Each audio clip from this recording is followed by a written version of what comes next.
Thank you for being here to present your books to us, and thank you for listening to the others.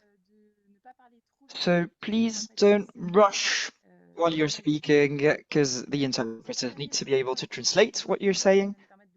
So I will share my screen and share a little PowerPoint presentation to show you the different books that we're going to talk about today. So can you see my screen? Brilliant. So we'll start at once with Nuzat Abbas from Toronto. He's the head of the publishing house. So Nuzat, it's your turn for Okay, Express. thank you. I should first say, sorry, my voice isn't very good today, that identify as she, her, and sorry. This is the first time I'm doing this, so please forgive me if I don't do it right. But I'm very, very happy, very excited to be here. There are lots of publishers here that I really admire, so it's lovely to be in that space. I'm Nuzat Abbas. I'm from Trace Press. I'm the founder and director of a very new press in Canada. We focus on the global south. We're feminist, we're decolonial, and we started in 2019, pulled back over the pandemic, and then worked on this project and put it out in 2023. It's a book that I'm just going to kind of give the description. And I'll start with the foreword that is actually by a French decolonial feminist, Françoise Vergès, who's very well known, who wrote a beautiful foreword for the book, describing her own experiences working within different languages and the impact of colonialism. And she calls the book saying, translation here is decolonial feminist work. The book is River in an Ocean, Essays on Translation, and it asks the question, what are the histories, constraints, and possibilities of language in relation to land, colonialism, gender, war, displacement, desire, and migration?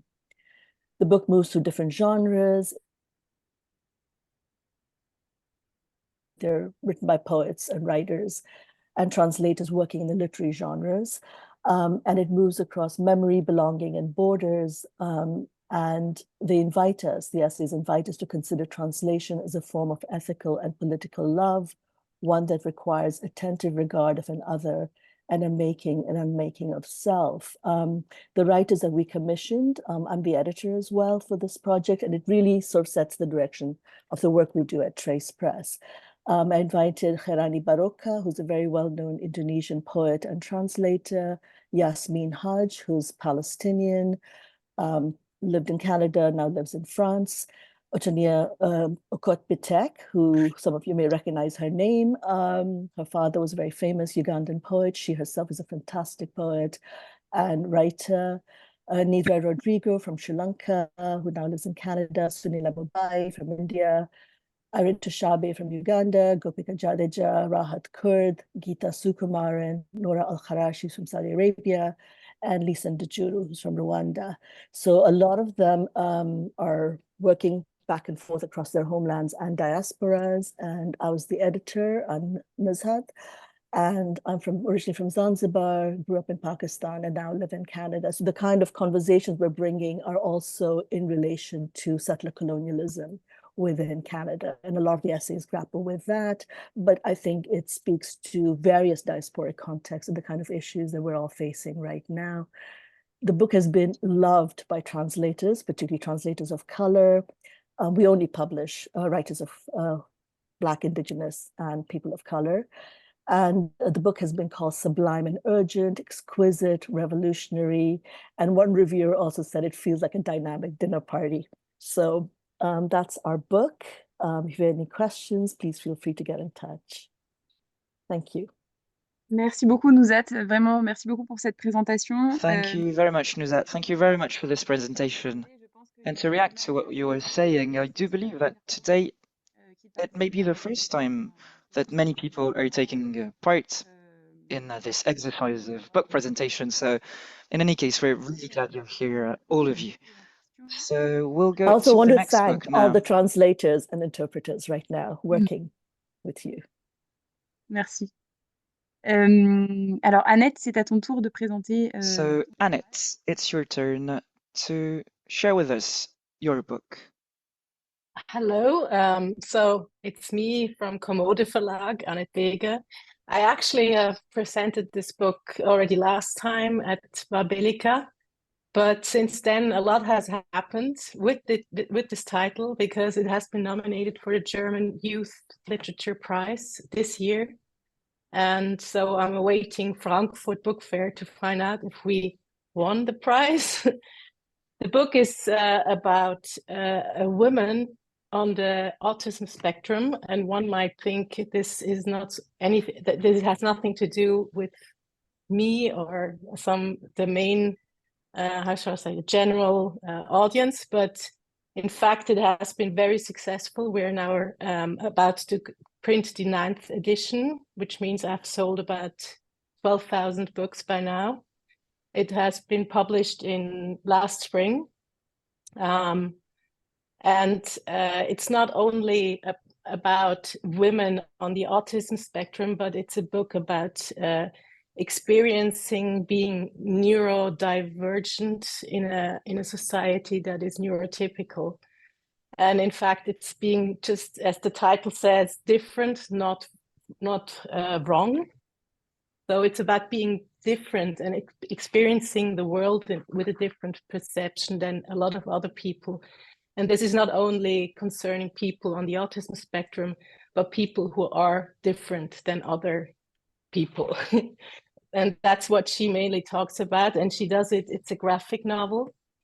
And she did all the illustrations by herself. Maybe you can see a little bit how it works.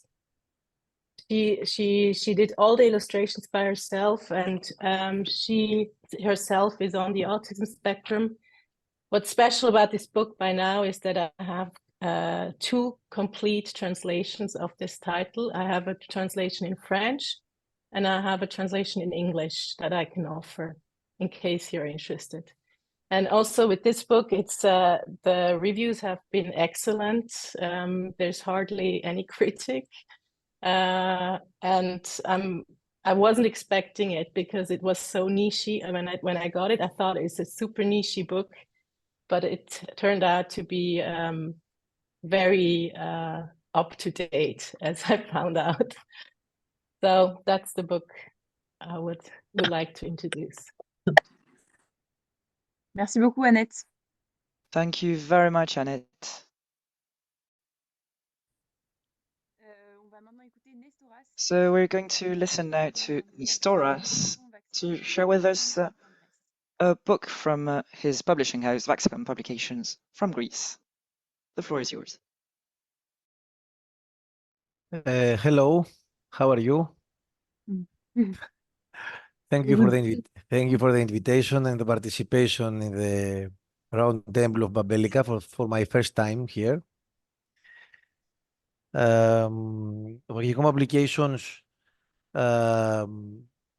is specialized in the contemporary fiction and poetry in Greece and in Greece with Greek titles and translated titles also. But here now I introduce you a short stories collection of a contemporary Greek author, Damian Launaros.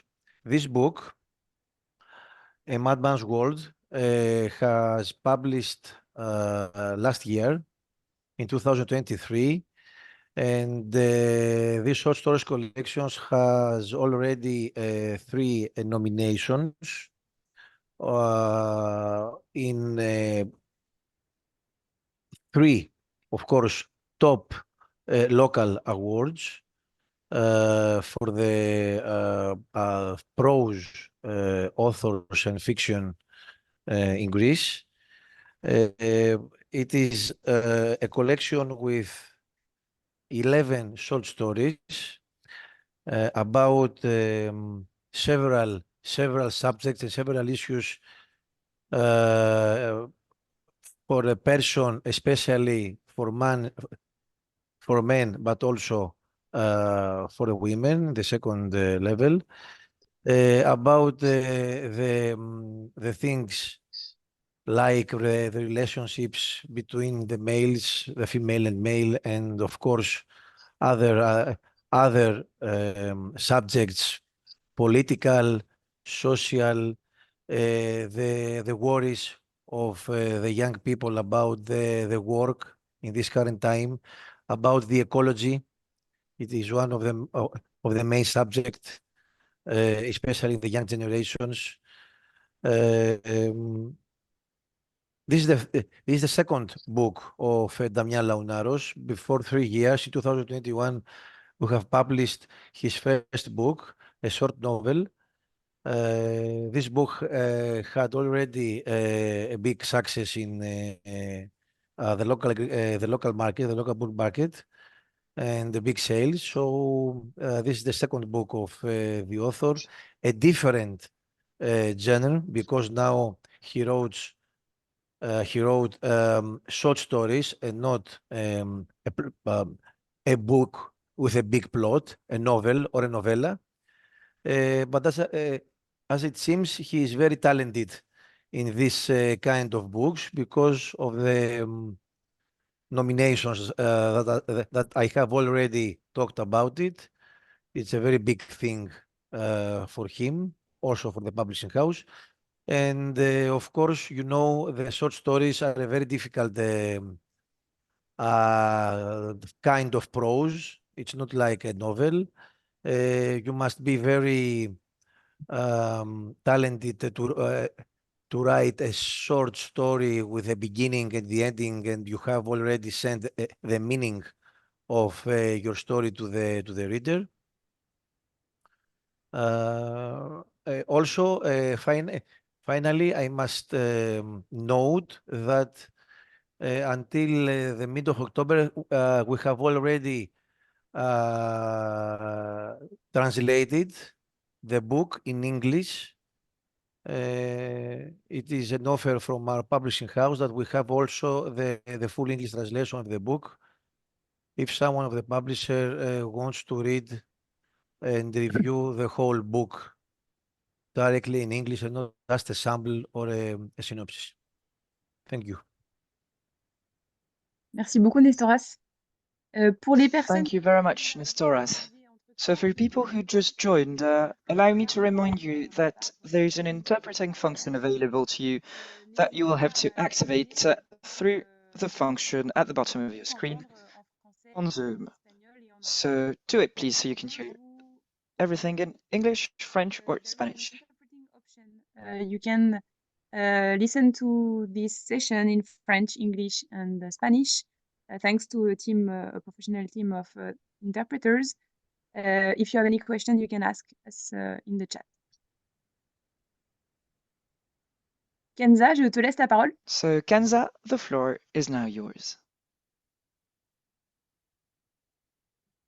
Kenza, on ne t'entend pas. Kenza, we couldn't quite hear you. No, can you hear me? Well, the sound is a bit choppy, but... Okay, sorry, I'm just out of the tramway. So, yeah, there was some problems on the road. Can you hear me? Kenza, I'm sorry, your sound is very choppy. We can't really hear you. No, it's a bit better, it seems. Oui, on t'entend. En fait, j'ai l'impression qu'il y a un problème de connexion. So it's choppy, it's not working. Yeah, probably it comes from your internet connection.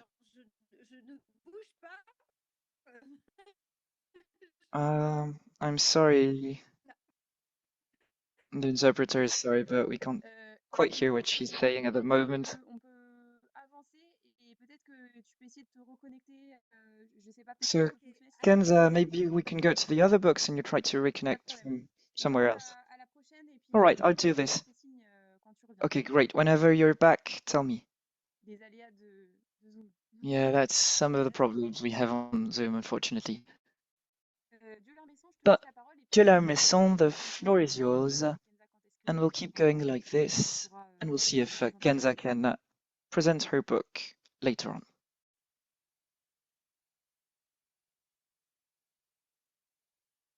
Maison, can you hear me? Yeah.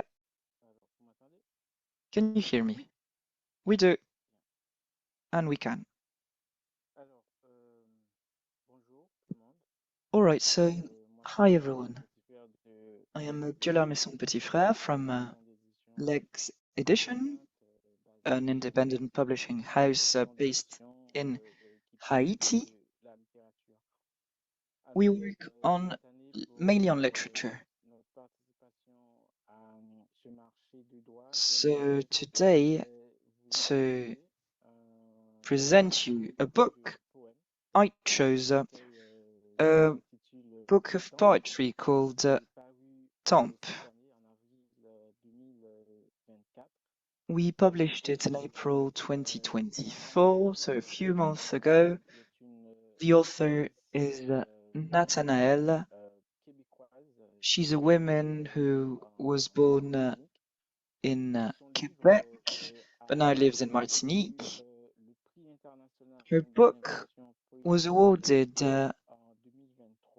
different awards.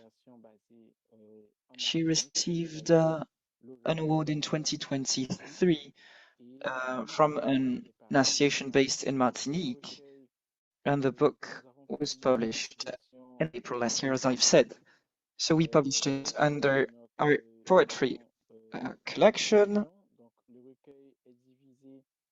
So this book is divided in 4 different parts. Also, I should add that it's not versified. So, Temp, what is it about? Well, the idea is to be a sort of reinvention of the world, of the living, through signs and symbols that call to the myth of creation. It's an invitation to travel. Some poems take the shape of, how to say, initiatory tales. So we're between poetry and these evocation. It's an important lyrical song that also talks about absence. So Nathanael in these poems goes through the whole of creation and redraws it in a different manner.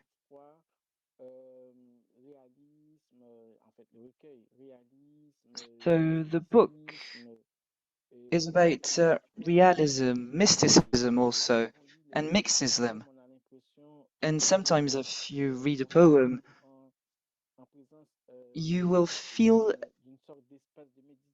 as if you're in a meditative space.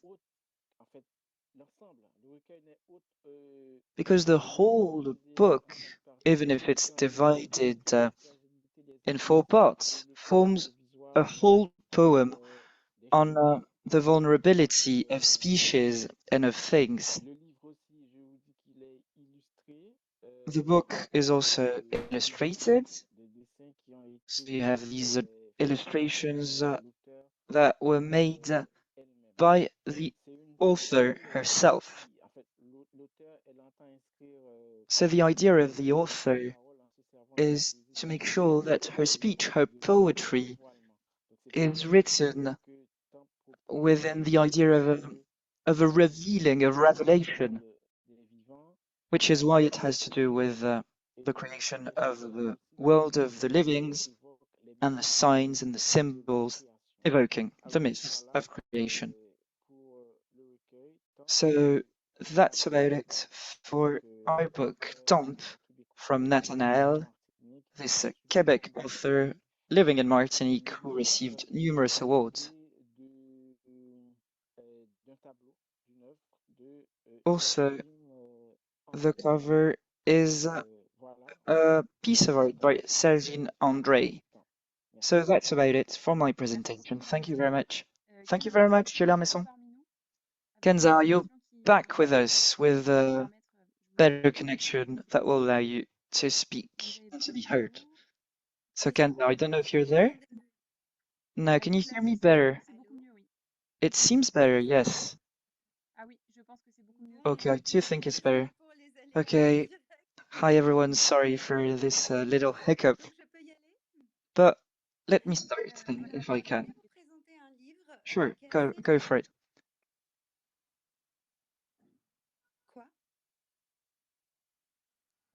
C'est parfait, Kenza. No, go for it, Kenza, go for it. Non, vraiment, c'est parfait. I was just saying that we could hear you.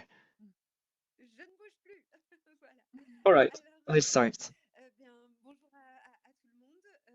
So, good afternoon, everyone.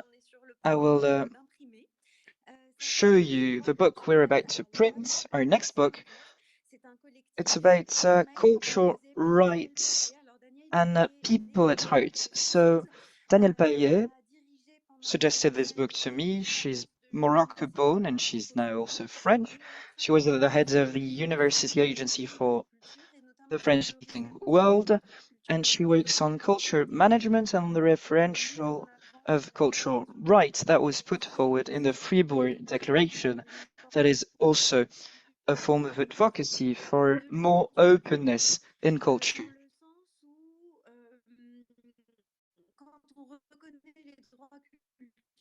So the idea is that when we recognize the importance of cultural rights,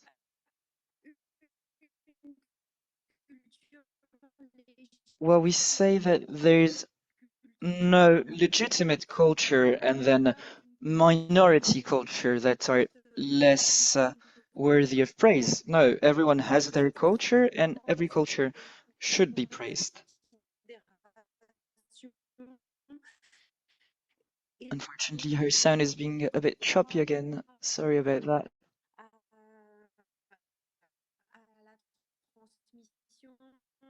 So we work on transmission, on sharing. Kenza, I'm sorry to cut you off again, but we can't really hear you. Il y a un décalage.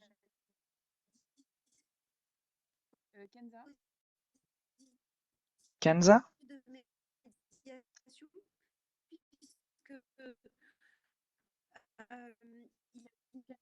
Kenza, est-ce que tu m'entends?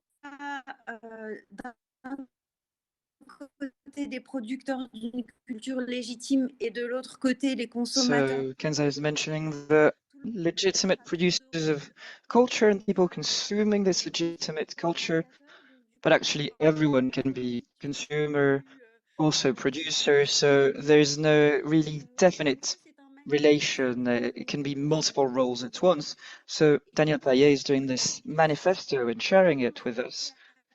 And we wanted to illustrate this manifesto with different co-authors, whether they be men or women from Morocco, but also from the global south.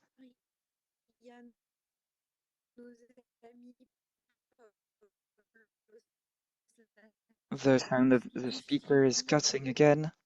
She's mentioning people from Chile. Kenza, I'm sorry, but we still can't hear you. The sound is getting bad again, so we can't really hear you. Oh, apparently Kenza was disconnected from the meeting.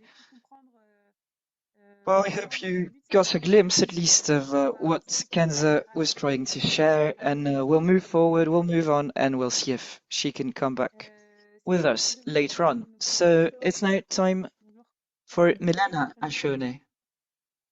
Good morning, can you hear me all right? Brilliant. Good morning, everyone. I am Milena Ashone of the publishing house Books Agent. Well, actually, we're an agency that represents the rights of different publishing houses and not a publishing house only. So here, there's a book from the Lagaftier publishing houses.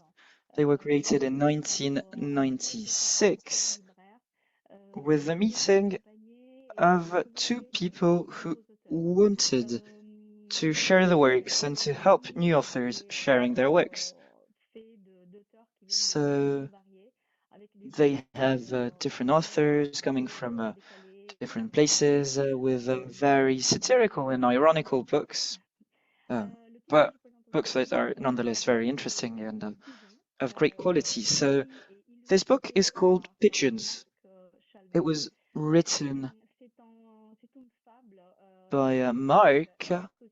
It's a political fable, it's a satirical account of power and how it is being exerted, and also of how it is being felt by people who are being oppressed by power.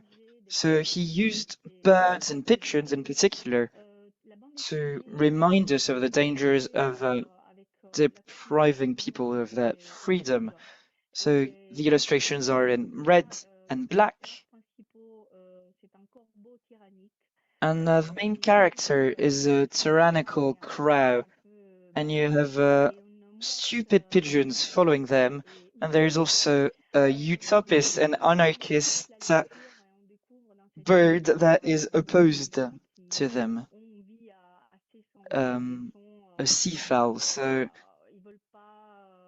you see that the pigeons don't really want to think about anything for themselves. They don't want to have any responsibility. So they let this crow manage them and their lives. And this crow is a real tyrannical bird. So they like him in a way, but they are also, the pigeons, very afraid of this bird. And then there's our seagull, who is the anarchist seagull that's the symbol of freedom. And the seagull is trying to change the situation and to foster debate. And so the seagull is asking for free elections. And so this rebellion of the seagull creates a shift in the status quo. And the seagull hopes that the pigeons will be helping her in her fight, which will be a very hard and difficult fight, because the pigeons are quite comfortable in their current life, being immature, being non-responsible for anything, and they don't really care about freedom.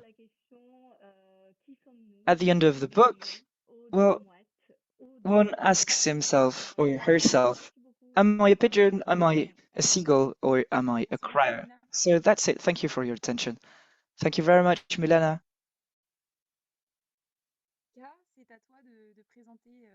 So, Guy, it's your turn to share with us your book. Thanks so much. Wow, there are so many beautiful titles, poetry, fiction, short stories, non-fiction. These are all titles that we love at Ethos Books. But today I'll present a non-fiction collection. It's a collection of essays by advocates in Singapore. We call them civil society in Singapore. They represent the third space, meaning they're not government, they're not private sector. They are people who speak for issues. I think civil society gives a very wonderful insight into a country because you see into pockets that are usually not what you see on the surface. A lot of people fly into Singapore, they stop at Jewel, the airport, and then they think, oh, it's so beautiful. But actually, there are also things that are around that deserve a little bit more attention. So in this book, you have academics, you have activists, you have lawyers, you have journalists, you have not-for-profits, you have organizers. And the wonderful thing is we have very young organizers as well, people who are still studying. You have pretty established organizers who are still very fiery. So what do they talk about? They talk about an array of issues in Singapore. For example, animal rights, for example, how migrant workers need to be looked after. And there is a lot of cultural value, this record. And there's also political value because it gives a certain space to people to voice out differences. So I think The one thing that I like about this book is that besides essays, there are also 3 interviews. So the interviews allow for very personal insights. Yeah, so thank you for the time. I'll pass it on to the next person. Yeah. Merci beaucoup, Ka, pour cette présentation. Je me permets juste une petite Thank you very much, Kat, for your presentation. Just a small reminder and first question. Well, I wanted to know if everybody is doing fine. If you have questions, feel free to write them in the chat.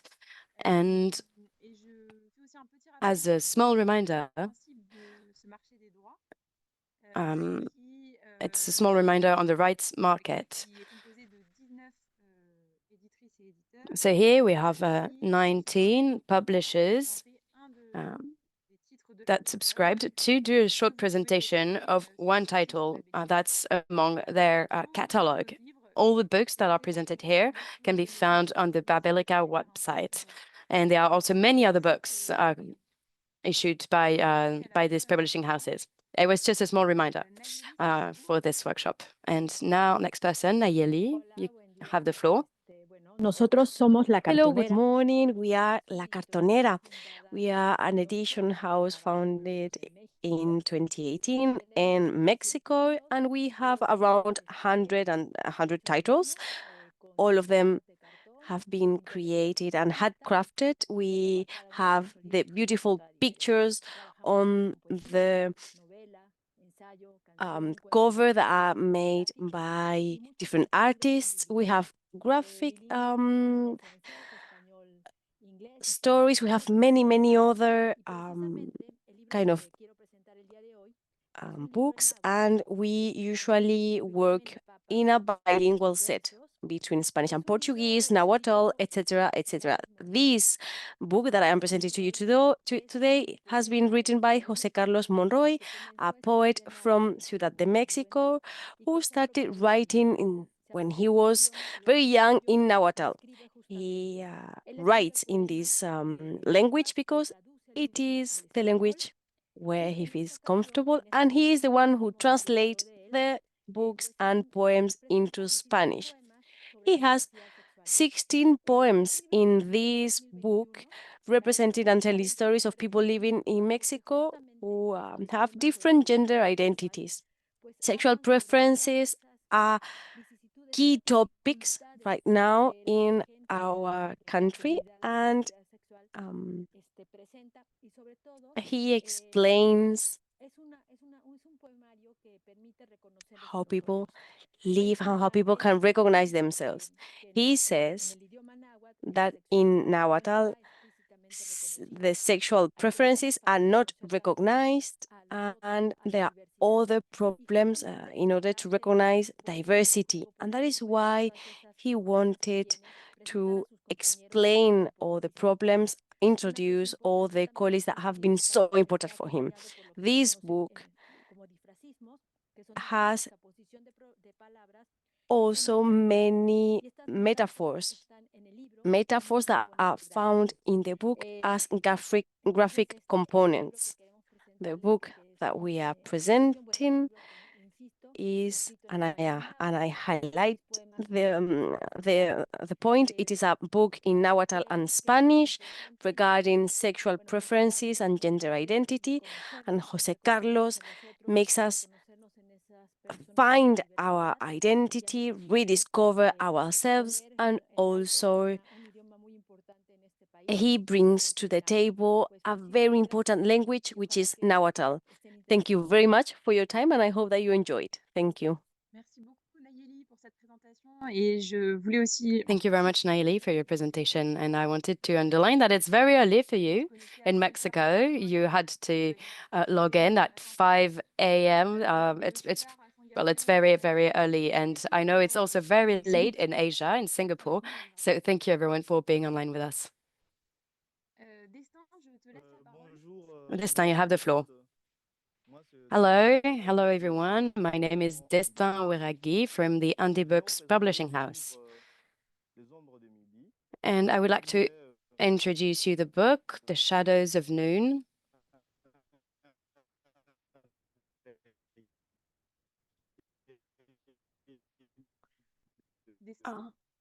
Destin, I'm sorry, but we can't hear you. Can you try to turn off your cameras? Because your connection is lagging a lot.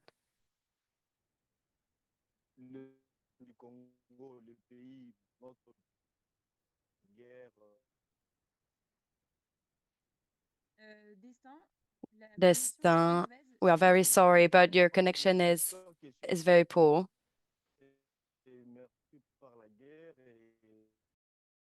Le poème retrace, j'espère que je suis là, je ne sais pas. Destin, si tu m'entends, J'espère peut-être bien. essayer de couper ta caméra.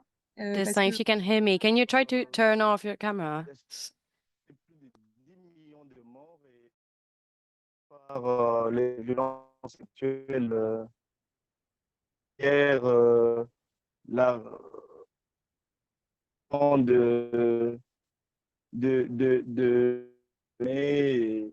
ainsi de suite.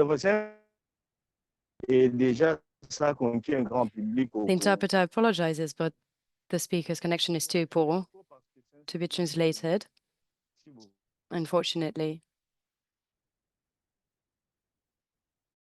Je pense qu'on va on va passer à la personne suivante et We'll try to Destin. move on to the next speaker, and this time, if later on you can manage to have a better connection, we can hear you again at the end of this workshop.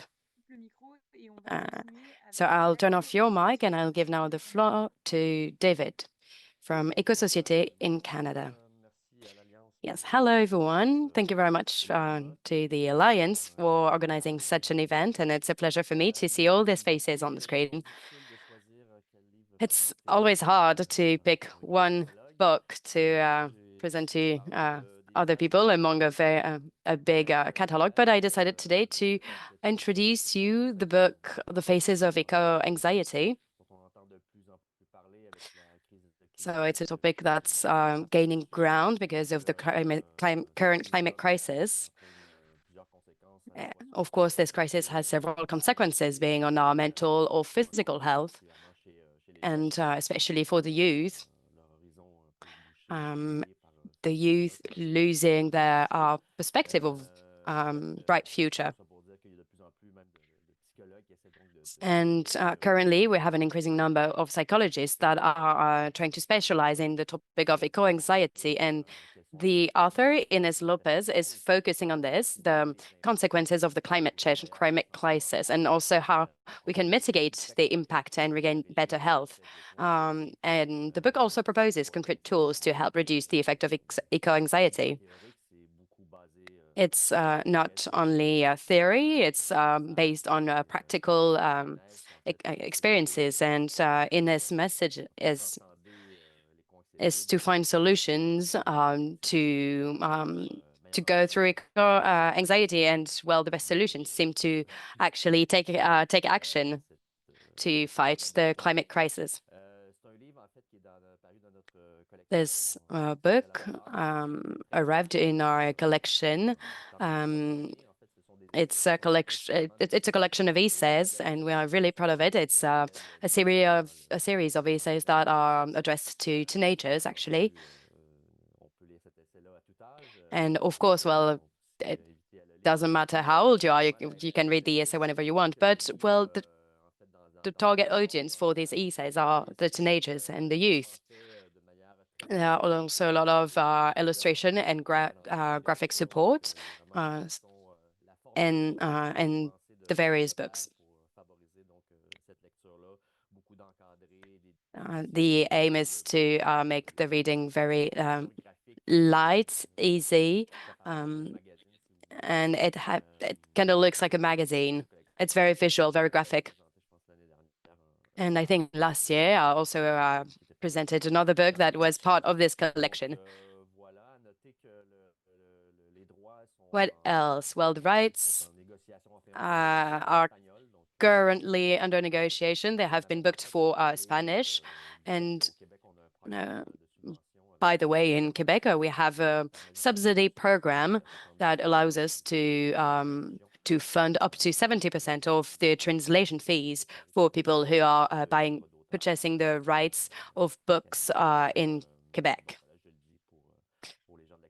So it's just a small note. Maybe it's interesting for people outside of Quebec if you are interested in purchasing the rights. That's it for me. Thank you. Thank you very much, David.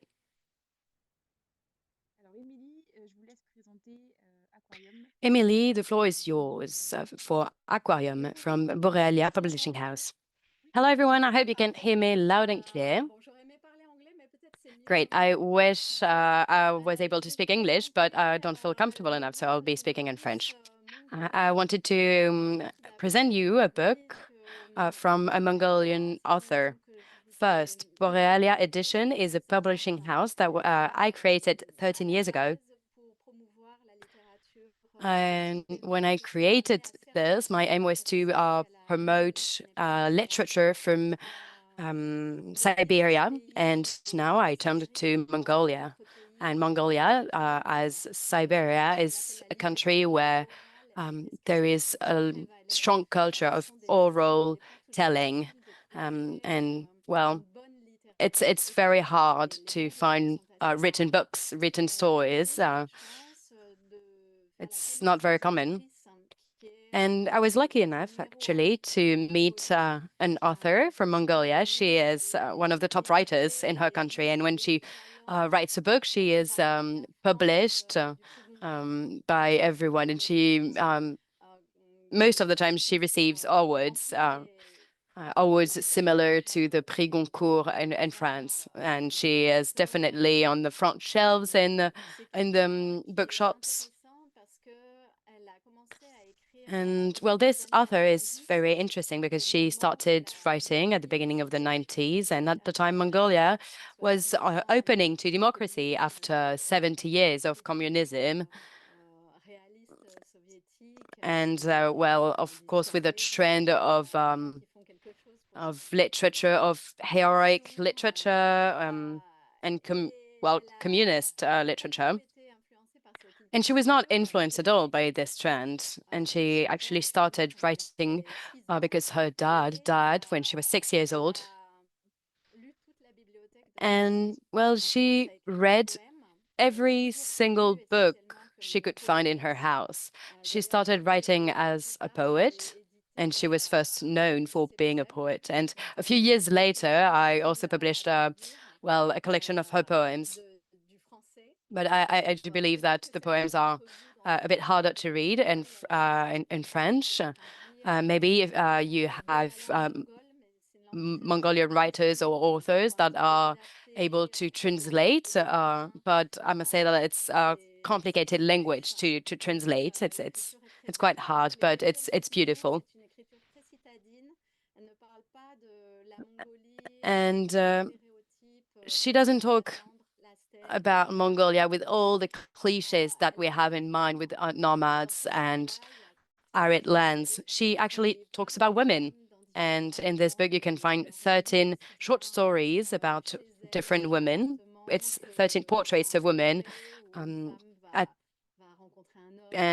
in different moments of their life. One has an affair with a man. It talks about suffering. Some portraits are hard. One portrait talks about a woman that actually wants to abort. And well, from all the books I published for the past 13 years, I must say that it's really top one for me. This author is going to write a novel, but it's not out yet, and she focuses for now on short format, like short stories or poems. I'd be delighted to share this book with you, and I believe that this author really deserves to have a world reputation. And I wish that one day Borealia Editions could actually do a bigger promotion of this author, Ulzi Tugs, and also to have women's voices heard. Thank you very much. Thank you, Emily. Now I will give the floor to Ahmad from Sefsafa Culture and Publishing in Egypt. Bonjour à tous. Good evening, everyone. And now I will talk about this book, People and Water in Egypt, a political ecology perspective, that edited by Ali Al-Maragbi and Sakr Noor from Egypt. So, overview of the book, we have context inspired by national concerns over Grand Ethiopian Renaissance Dam, we can call it GERD, and its potential threat to Egypt water supply, and what this book focus on, explores the political and social and culture forces shaping water management and how these factors contribute to the crisis.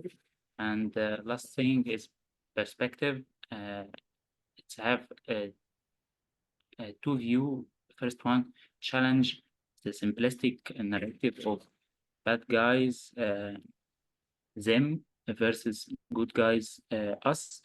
And second slide, it's advocating for environmental justice. So this book covers several themes that illustrate the relationship between people and water in Egypt, like timeless appreciation of water, taking water for granted, like national chauvinism, class struggle, like dreams of socioeconomic improvement, role of international organizations in shaping people's experience of water or lack therefore, that lead us to takeaways. First at all, challenge simplistic narrative. We can avoid framing water security and geopolitics as a battle of good guys versus bad guys. That lead us to complex dynamics. We can say that the real issues involve deeper political, social, and cultural forces that need to be understood. And last thing, we call for justice. A more equitable approach is necessary, and this book uncovers the dynamic behind the current crisis. What is the key areas covered?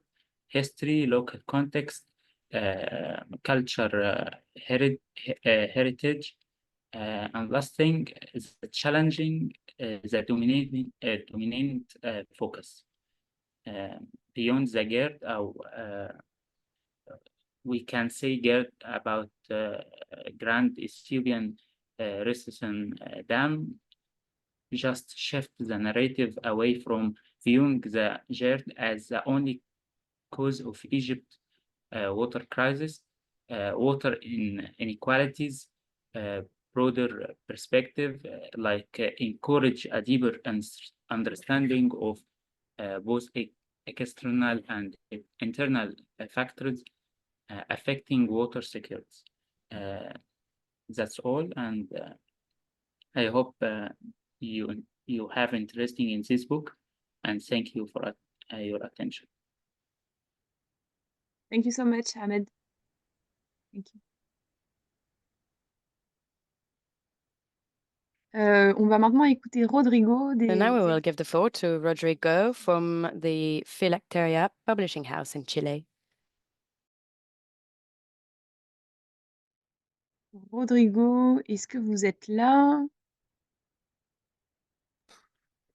Rodrigo, are you here?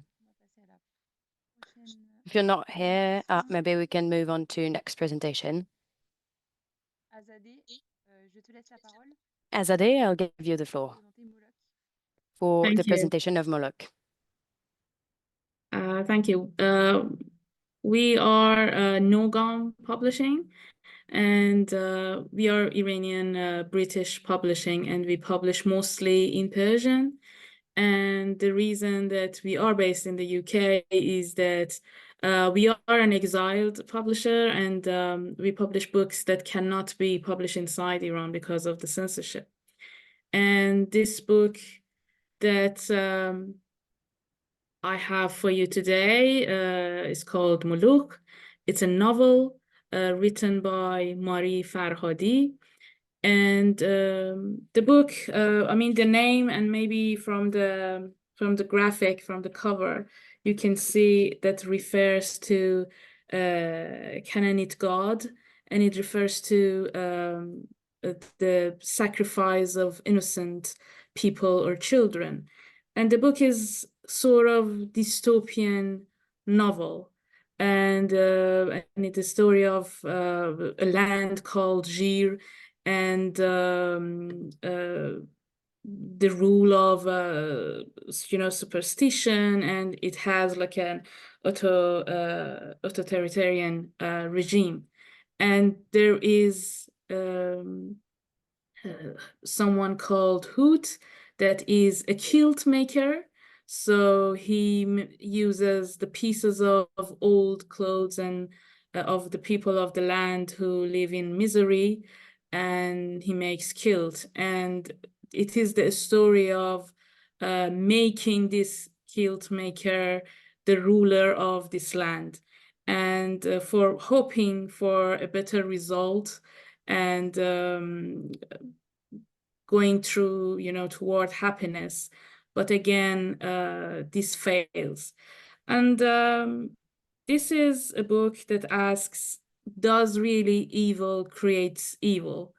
Is it always someone that is evil is born like evil, or does the environment or the society has a role in growing corruption or transforming someone or a group from good to evil? So this is the main question of the book, and I think maybe many of you from this metaphor realize it is about Iran, the country, and the questions that maybe Iranian have, that we are searching and we are trying to achieve democracy more than 150 years, but we are not achieving it.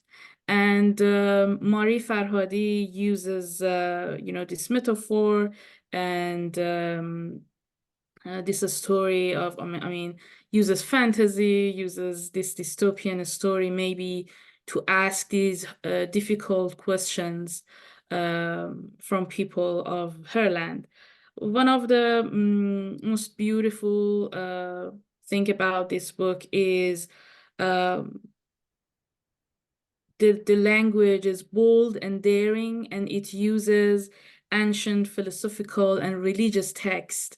So you hear people, ordinary people that have the characters, that they are using these words and these lines that maybe they are familiar to us from old text too, and they are still relevant to what we experience today.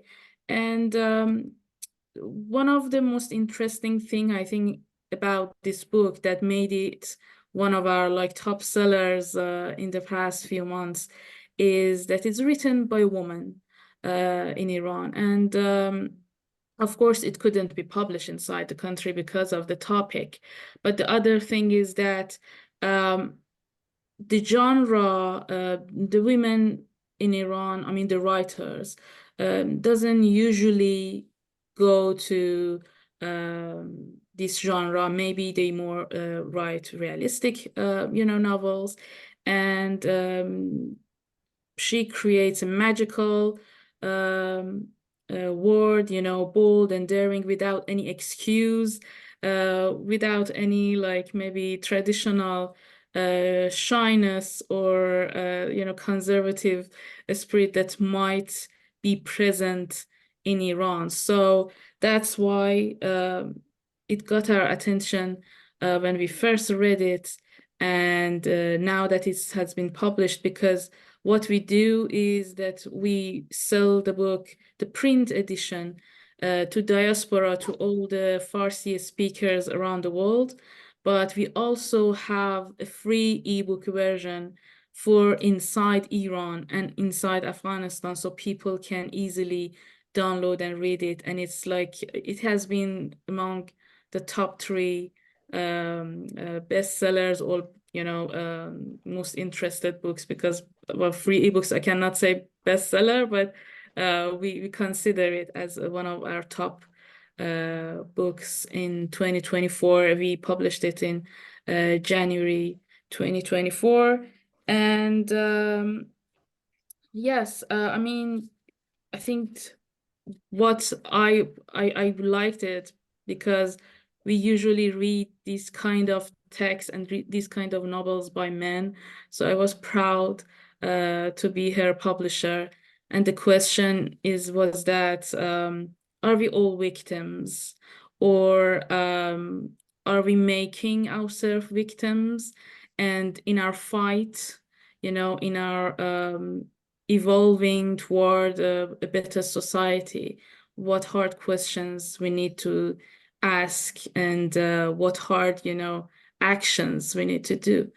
Thank you. That was my presentation for Molouk, Mari Farhadi, and it has been published in Persian, and all rights for all language are available. Merci beaucoup, Azadeh, pour cette présentation. Je Thank you very much, Azadeh, for your presentation. Quick reminder, there is an interpretation version of this meeting, so you can follow the meeting in English, French, or Spanish, thanks to our team of professional interpreters. There is an interpreting option in French, English, and Spanish, thanks to a professional team of interpreters. So please use it. Alors, on va passer à la prochaine présentation. Muriel, je te laisse la parole. Now I will give the floor to Muriel.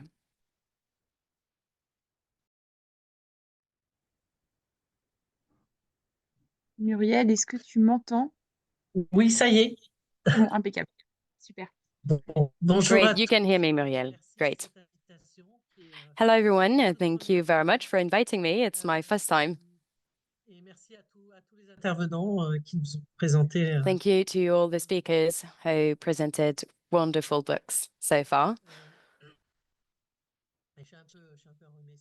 I'm sorry, I'm a bit sick, so I have a cold.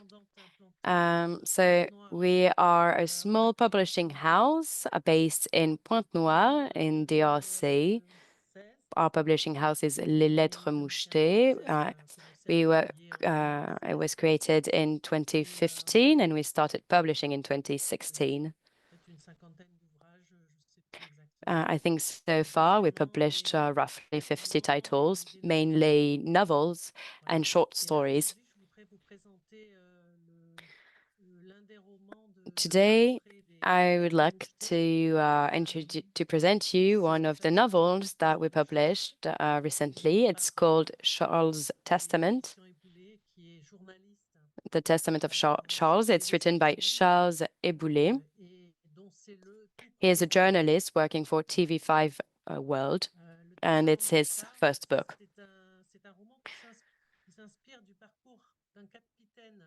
So this book talks about an African captain that his name is Charles Chouret, and the author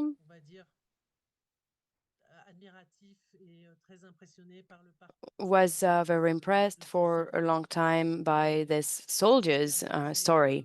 And he was inspired by this true story, and it's the base of his novel. So it's the story of this black soldier that enrolls with the French army. And in June 1940, he is imprisoned. And at some point in the novel, we know that, well, the character is going to die. And there's a flashback in time. And it's about all his childhood up until the moment he's in prison. And in the end, the idea is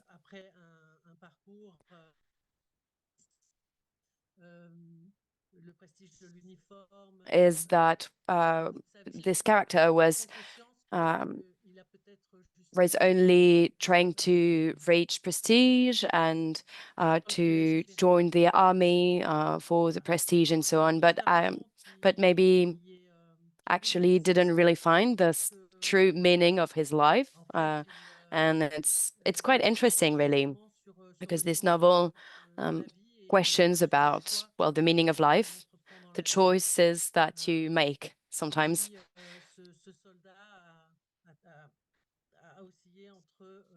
And, well, the character, the soldier, is mixed between African spirituality, his training as a soldier for the French army, and all of this. So it's very interesting, and it's also a book that questions about today's young generations. We see all what's going on with migrations, with people leaving their countries to try to find, well, better places, safer places, and unfortunately that die in catastrophic conditions. So this book is also an echo of well, what is going on in the world today. I'm very proud that we published this book. It was released on September 14th, so it's brand new. And we are starting to receive some positive feedback. And this book is actually presented today within the UNESCO in Paris. Because this book, it's inspired by true facts, but is not biography. And this book is a sort of tribute to this captain. And the final goal is to have the name of this soldier in the World Heritage list.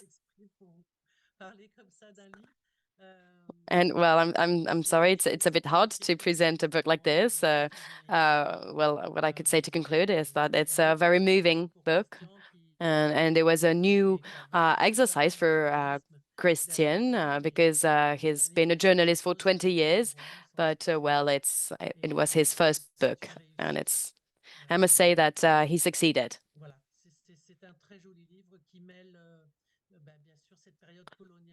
So it's a beautiful book that really has this theme of the colonial past between France and Africa. So it's a sort of witness of the colonial history of France and the African continent. Thank you. Amir, je te laisse la parole. So, Amir, the floor is yours. Okay, welcome.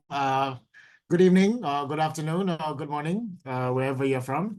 My name is Amir from Malaysia. I have a company called Buku Fiksi, which publishes fiction, mainly in the Malay language, but we also have some English titles.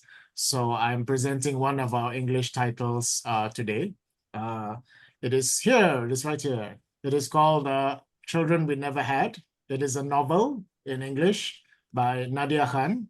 Nadia Khan is one of the best-selling writers we have. She normally writes in Malay, but a very contemporary urban form of Malay. And fan base is based on the fact that people can relate to the way people talk in an urban setting. So this is her first English novel. And it was published last year. And I will insert the Goodreads link here. It has received 62 reviews by now, and some really love it and some really hate it. And I think of this as an accomplishment because it's very easy to publish a book that everybody likes. And it's very easy to publish a book that everybody hates.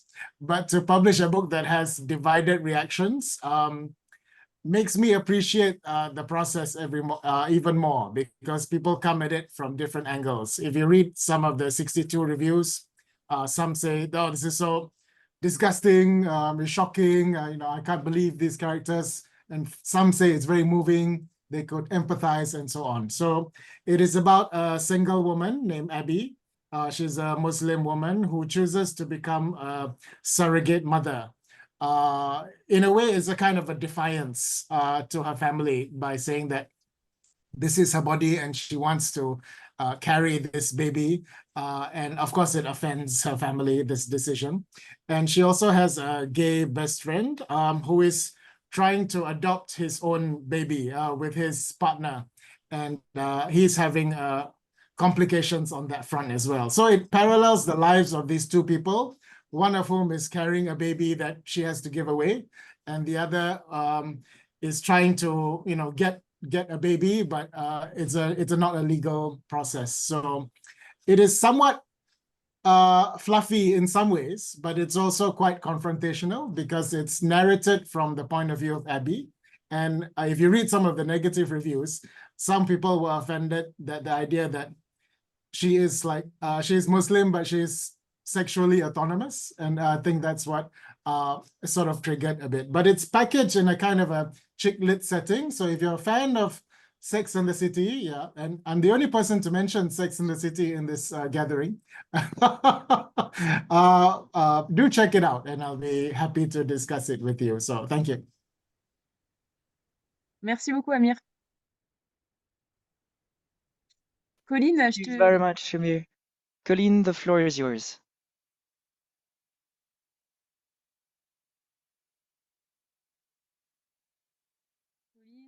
Colline, you have the floor.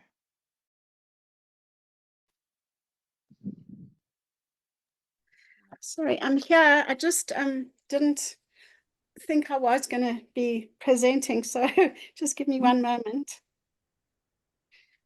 Hi.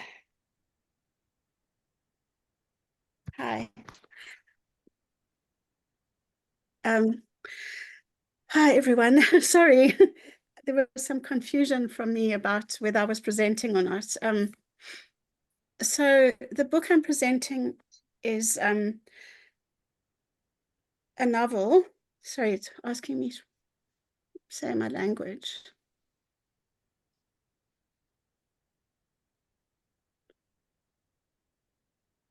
Sorry.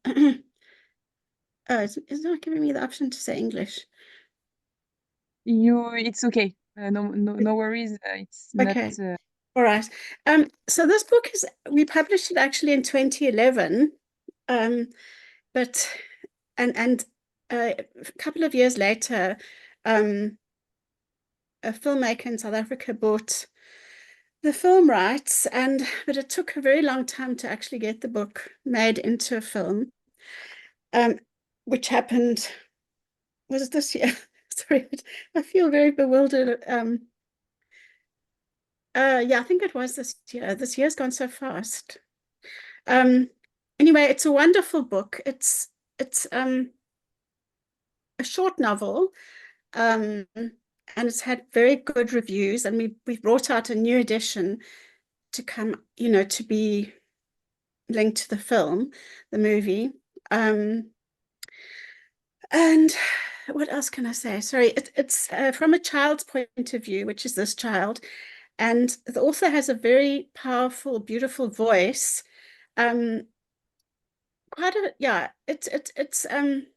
deals with difficult subject matter in a sense. There's this dangerous character who arrives, who is, in a sense, the snake. And it also deals with the land issues that we have in South Africa. And the father of the child is an alcoholic, and and they're poor. So it's got a lot of issues that we deal with in South Africa. But the thing is, it's very beautifully written and with this beautiful child's voice. So you're getting a totally different viewpoint than you would get if it was a sort of social realist kind of novel. Sorry, I was taken by surprise because I thought I wasn't on the list of people who were giving presentations. I'm a little bit, I hope, yeah. Anyway, you can get hold of me if you want to know more or about other books. Yeah. Merci beaucoup, Colline. Thank you. Thank you so very much, Colleen. Abdoulaye, c'est à ton tour de présenter ton So, ton Abdoulaye, it's now your turn to present us with what your book is about. The floor is yours. Abdoulaye, on ne t'entend pas. Abdoulaye, we can't seem to hear you. I think your mic, I think you're muted. Oh, now it's good. We can hear you.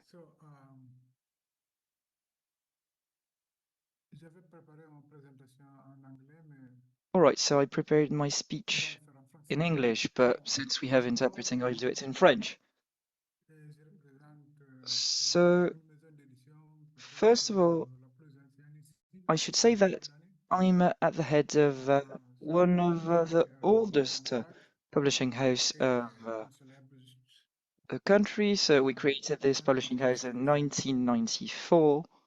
We've been working on publishing books ever since. The book I'd like to show you today is a drama. It's a theatre book. It's a play, sorry. So one of the particularities of this play is the language into which it is written. We try to promote languages in our publishing house and to free ourselves from a more colonialist view of languages. And we try to take a different path when we work on our books. And so this language is the language that was chosen by the author Simon to write the play.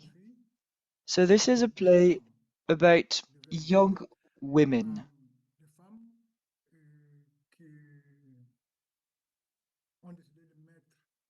These women decided to question the social balance, the social status quo. And so they try to shift the perspective on what women and young women should be and should do. So what they decide to do is to promote a different way of acting. And they base themselves on the concept of day. It's something we say in Pearl, and it's not that much of a common word in day. A word that's not used that much today. So this word day is the basis of this play.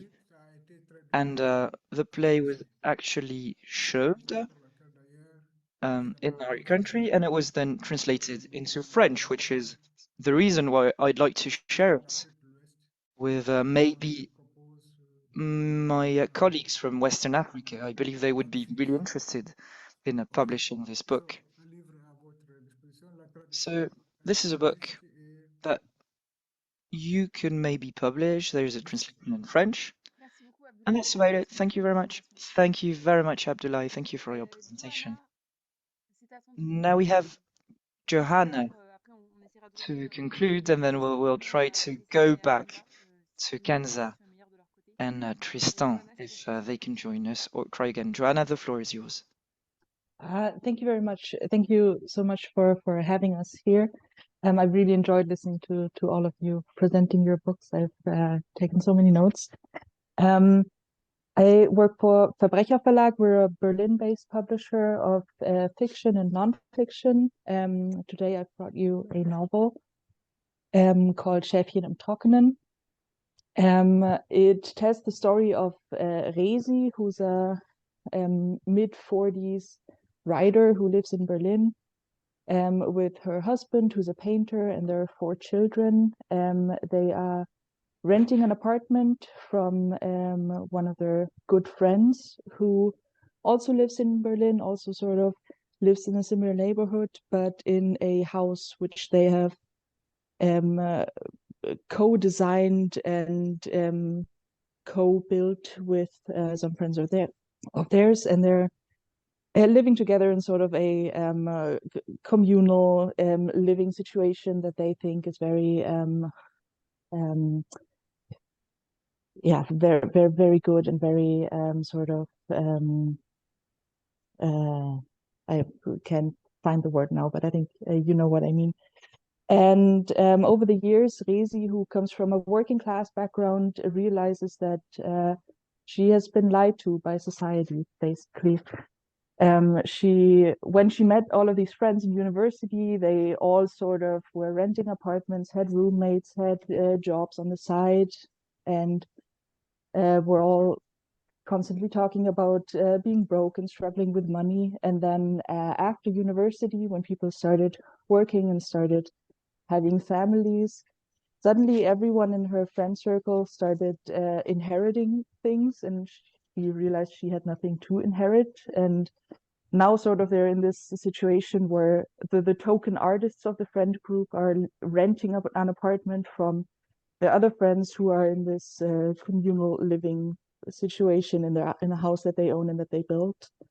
And she publishes a book about how she realized that things didn't turn out the way she thought they would. And she sort of pokes fun at a communal living situation that sort of resembles her friend's situation. They become mad, and she receives a letter of eviction and basically has to move out of the apartment that she's living in. And Chefin im Trockenen is Rezi, this writer's response to that. It's a letter essentially to her 14-year-old daughter, where she tries to prepare her for everything that she didn't know was coming to her. And she tries to tell her that society is feeding you lies if it says that we're all sort of, we can pull ourselves up by our bootstraps, and if you work hard enough, you can be however you want to be, and you can be just as good as everyone else. And yeah, it's an angry book. It's a very smart book, but it's also a very fun read, and I really can't compliment it enough. I really enjoyed it a lot. Yeah, we've been lucky enough to have it published in a few languages. So there's an English translation and a Russian one that I could send to people if anyone's interested. Thank you. Merci beaucoup, Johanna, pour cette présentation. Thank you very much, Johanna, for this presentation.